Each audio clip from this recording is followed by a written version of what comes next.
Hello दोस्तों, नमस्कार। मैं आपकी सुनैना मौर्य स्वागत करती हूँ अपने यूट्यूब चैनल पे। आप सभी लोगों के लिए बहुत ही प्यारा माता जी का कजरी गीत लेकर आई हूँ। आप लोगों को अगर ये कजरी गीत माता जी का अच्छा लगे तो लाइक करिएगा, सब्सक्राइब करिएगा, शेयर करिएगा और कमेंट बॉक्स में ज़रूर बताइएगा कैसा लगा। बाजे छम छम पाँव पयलिया, ठुमकत चल मैया ना। बाजे छम छम पाँव पयलिया, ठुमकत चल मैरिया ना। ठुमकत चल मैरिया ना, ठुमकत चल मैरिया ना। बाजे छम छम पाँव पयलिया, ठुमकत चल मैरिया ना। बाजे छम छम पाँव पयलिया, ठुमकत चल मैया ना। टीका लाल कान में कुंडल, टीका लाल कान में कुंडल, टीका लाल कान में कुंडल। ठुमकत चल मैया ना, ठुमकत चल मैया ना। कन्या के रूप धइ के महतारी, आई है हमारी दुआरिया ना। कन्या के रूप धइ के महतारी, आई है हमारी दुआरिया ना। बाजे रुन झुन पाँव पयलिया, ठुमकत चल मैया ना।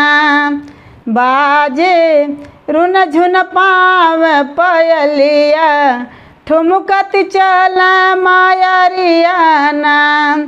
ललकी बिंदिया लाल मिहावर, ललकी बिंदिया लाल मिहावर।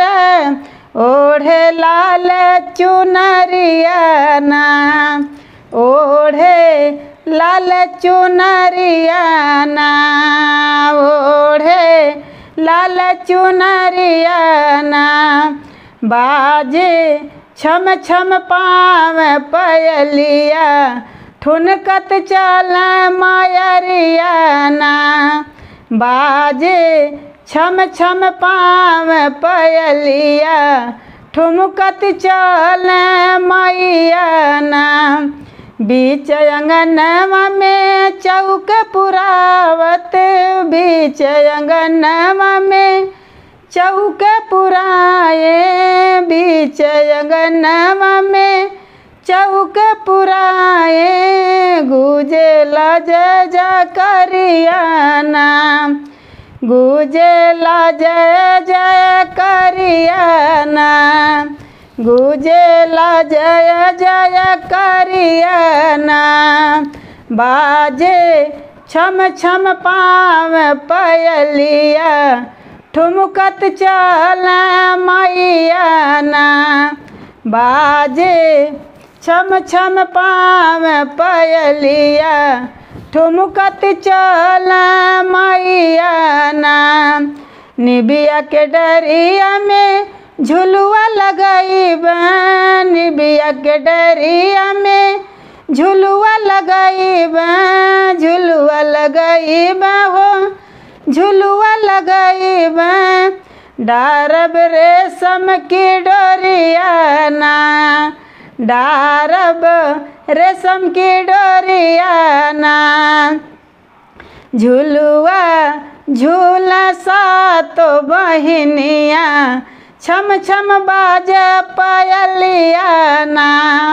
झुलुआ झूला सातो बहिनिया, छम छम बाजे पयलिया ना।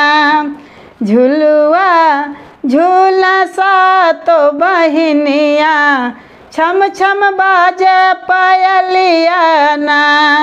छम छम बाजे पयलिया ना, छम छम बाजे पायलिया ना, बाजे छम छम पाँव पायलिया, ठुमकत आवे मायरिया ना, बाजे छम छम पाँव पायलिया, ठुमकत आवे मायरिया ना, ठुमकत चल मायरिया ना, ठुमकत चल मायरिया ना, बाजे छम छम पाँव पायलिया, ठुमकत चल मैया ना। जय माता दी।